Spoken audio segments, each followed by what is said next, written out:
here on a Venus Day and Jupiter Hour. Another episode in honoring of the people who are missing, who are kidnapped worldwide and throughout all circumstances, or people who are isolated and secluded, those that are ruled by Neptune. And the topic for this episode is creating a space. Creating a space for the return of those missing people, of those kidnapped people. Inviting them in to be included in our society as they are.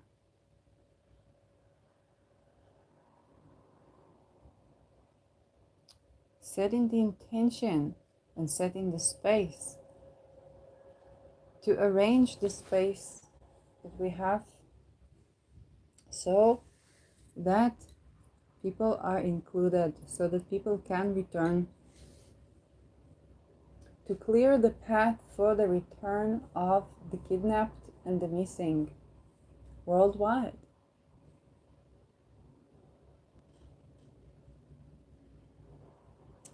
You have a space within us, within our society, as sovereign beings, as a part of our society, as a part of our communities.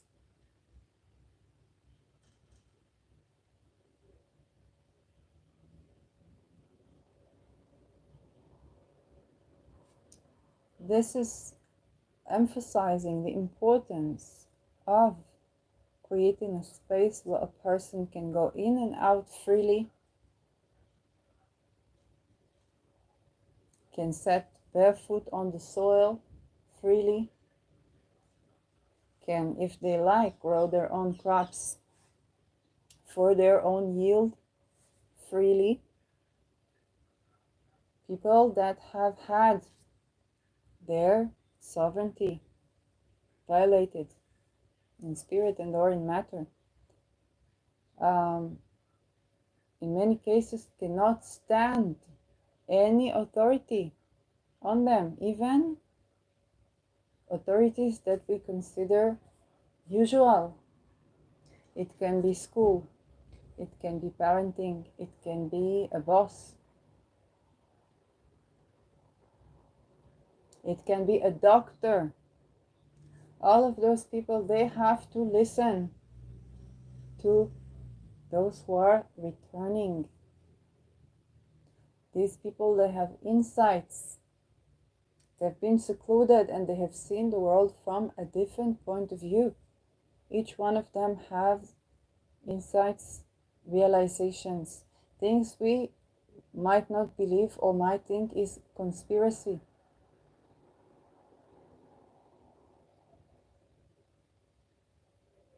These people know.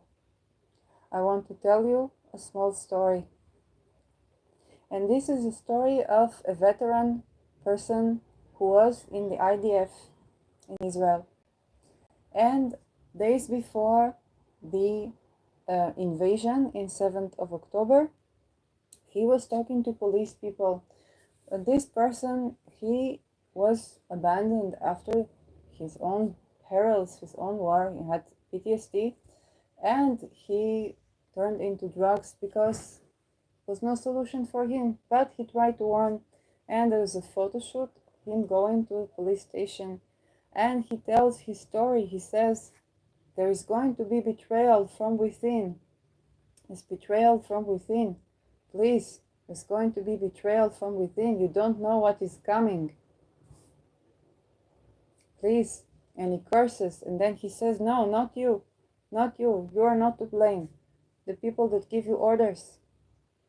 And he, a veteran who is using drugs, and people very tempted to believe that he is just, maybe he was drinking, maybe he was smoking, and not taking it seriously. But this was a veteran that was cast out and abandoned because he had things to say, because he knew too much, and he never got help, and he was trying to go to the police station and to warn people of the invasion that is about to happen.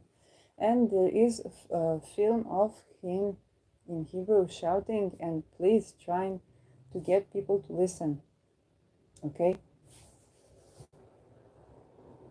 Each and every one of these people that have been secluded, that have been missing, that have been kidnapped, that have been hostage, that have gone through violence or trauma as well, each one of them, they have things to say to us.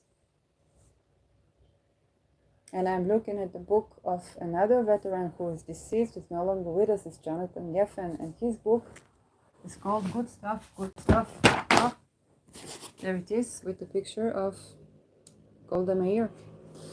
And this person, he knew many things. He was leftist and he was veteran, and he exposed the 60s. In this book, he also exposed the 60s, what people thought was hippie culture, and unfortunately were a lot of murders in the high society, in the elite society. There were violations of boundaries. Okay, and so we must listen to these people. If we want to create space for the kidnapped, for the missing, a lot of the things that we are, the relational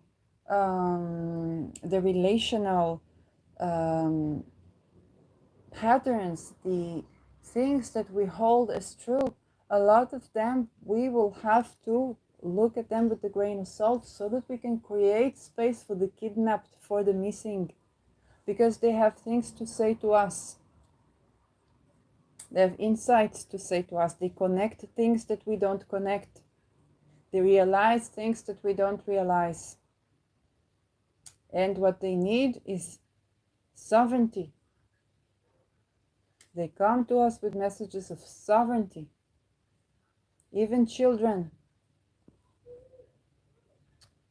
And so, it is those people that are kidnapped, that are missing, that are besieged, that are isolated in many cases, that bring to us a certain message of freedom, that show us also the ways in which we are unfree, and we haven't, in which we need to tend to our own sovereignty to make space for them to come, so that the existential gap between experiences and realities can be slowly dissolved and mitigated, not by us going through traumas, as is scheduled for the world, by the way, but by us being more attuned and attentive and open to a reality that we have been blind to.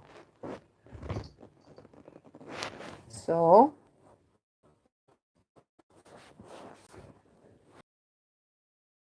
for these people, we need to make space so that they receive their own, whether it's plot of land, housing, that's independent. Okay? They may need presence, they may need contact, they may need those things, but also to have a place that is theirs, and to have crops. When they grow the crops, they eat from the crops. Very healing. I know women, not only women, but people that had trauma, and then they began to grow things, to grow plants, and some of them began to do art with it. Some of them grew plants for food, and they began to heal with the plants. This is also what gave me the idea to grow plants, and I can attest to it. It is very helpful. Okay, and you can see my shorts following Little Garlic, that even now, when I'm in a place, I'm not next to my garden or my turtle, then I still grow something, and it's very, very useful. Okay, so we need to create such spaces. Some people, they would want to keep busy. Some people, they cannot keep busy, and many people will not be able to tolerate any authority over them. Nobody can tell them what to do. Some of them can act like teenagers. Nobody will tell me what to do. Nobody will tell me what to do. And sometimes you even want to say just something that is you think is in the favor of someone, or maybe it's dangerous to go here, it's dangerous to go. Nobody will tell me what to do. A lot of the children that are coming to the world are going to have similar inclinations, especially when Pluto arrives in Aquarius, but even before that. Okay, a lot of the children are going to have extra sovereignty inclinations to them. And it's also good for fertility to make place for these people to come. And they're very, very sensitive. When a person goes through certain things like this, sometimes the radar, what they can perceive of the world, is very, very deep and very, very sensitive to frequency. So they can sense things, sometimes they don't know to give them a name. People call it psychosis. It's not at all psychosis. They're very attuned. This is also Neptune to a certain reality that is very real, but we do not perceive it. Some of them may even feel future events and see people, and some of them may be more attuned to, let's say, what we call natural disasters or the things behind this. If there is surveillance, some of them are very attuned to surveillance and they can't stand it. If there is food poisoning, okay, some of them are then, and you're going to hear it like, why is this person poisoning the food? And this person is not doing anything that conscious to do that, but they're serving food that has poisons, or the food is not healthy for the patient or for the person, and they will not have a way to say that because they immediately see it through the reality. This person is poisoning me. Tell them to stop putting poison in the food. And sometimes this poison can be just processed sugar, but they know, they understand that this is in many cases orchestrated. So even the language that people speak about their experiences, when they do speak, it can be bearing a certain language barrier for our experience. And we may think, oh, these people are not, if you don't, if the chances are you won't believe what the person has to tell you, that they're not going to come back. If they're going to come back, it's to people who will believe them. So to create a space where we can hear, we can listen, we can hold what they say to us and try to interpret this reality. Not by going to trauma ourselves, but by listening and making space of awareness where people can speak about experience without fear of being ostracized. And people are given these places of sovereignty.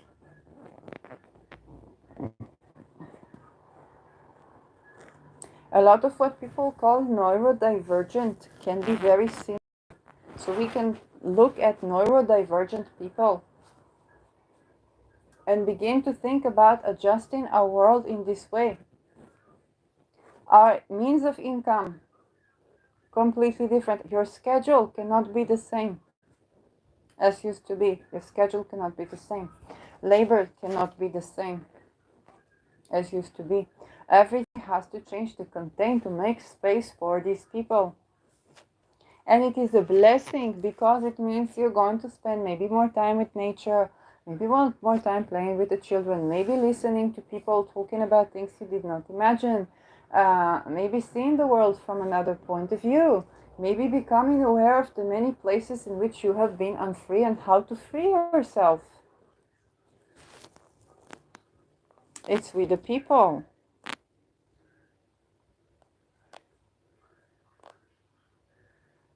And so, when we make space, both in structure, hey, there's a plot of land we can build something on. Hey, there's just a structure that the person can go in and out whenever they want.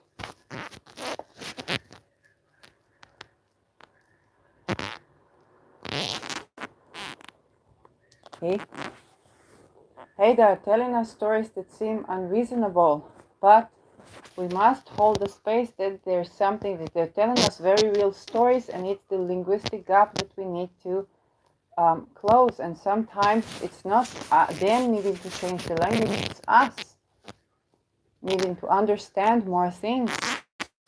When you think about gaslighting or psychological violence, okay, things that are not physical, but they affect the physics. It's not us, it's not the people who went through this that need to change their language, it's us that need to be attuned to what these people are saying, because this is very real.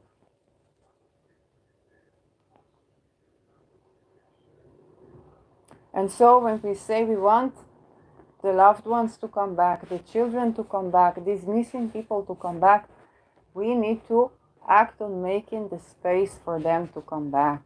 And now there are unfortunately many families of many religions, many cultures that have all in common the fact that they have missing children, missing people.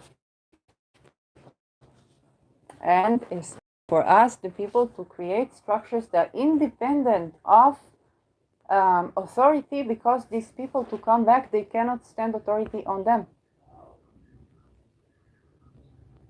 You think even about a person that went out, left, let's say, a gaslighting relationship. Okay? They will not be able to endure this, not at work, not by the governors, not by the friends, not by the spouses, not by the celebrity that they adore. Nobody. They cannot tolerate this anymore.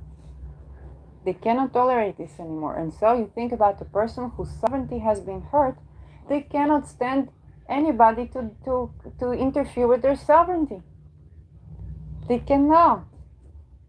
So if we want a loved one back, if we want the people that are missing and kidnapped back, we need to make the space for them so that they can feel they are a part, they have a place here with us in the world, that we believe them, that we understand that they are not lazy, but their body is intelligent. It will not participate in a job that will not lead to something yielding. We need to observe, what do these people, what can they do? We need to observe them, because we are going to discover things. And when they are given the sovereignty, then they are going to be productive more and more. And productive can also be in rest, in prayer, in meditation.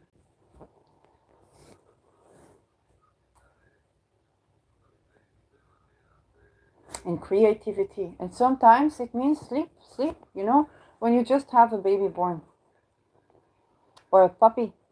What do they do all day? They sleep. They're cute and they sleep, okay? When a person has went through such a transformation, it's like they are birthing themselves, okay? They're birthing themselves, and in many cases, a lot of them sleep a lot. Many people who went through trauma, escape violence, they sleep a lot because they are processing. Like a baby, they're growing. And some of them will need to sleep like babies. And still, nobody can tell them what to do. Other people would want to keep busy. They would need something to do to keep busy. Okay? And they can alternate from this and that. So, our entire structure of society must accommodate for the return of these kidnapped and these missing people.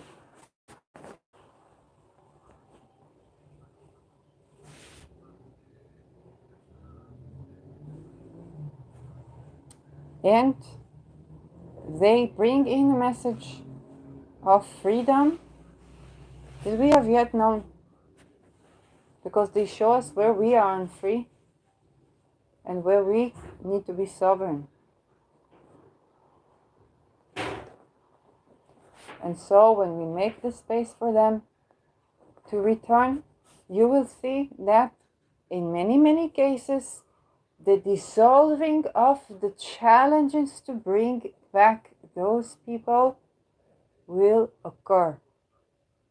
The dissolving of the challenges that stand in between them coming back to us and us living well as communities, as peoples, as individuals, those will begin to dissolve because we are tending to the existential gap between us and them. That in some cases, in some circumstances, it was forming before they were kidnapped, before they went missing. And I talked about such cases in the previous episode. Now, many people tending to making space for the return and for the reintegration into a society. And it's not that they need to integrate into society, it's that we need to integrate into the society in which people are together, in which people have the space to be in themselves, and we are inclusive. And of this society is less and less people being kidnapped, less and less people go missing.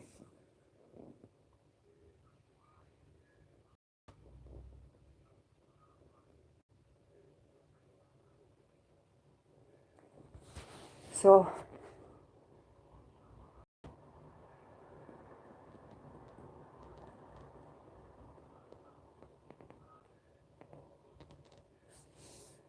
in honoring of Neptune that rules these dissolving of realities and dissolving of the existential gap between people and peoples, inviting the dissolution of the conditions that a barrier between those who are kidnapped, those who are missing, and those who are lovingly waiting for them to integrate into society and for society itself by means of love, creation, compassion, allowing and bringing in that which was missing, and creating the more sovereignty, more freedom, more joy of life within life, so that we are open and listening, and being receptive of the abundance that it is for us to live here, with more joy than we've known, not less. More joy than we've known is the calling. And it's also good for fertility. So, bless you, whoever you are.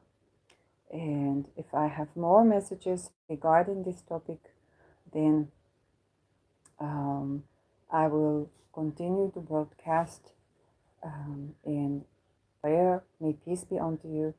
Assalamu alaikum. I love you.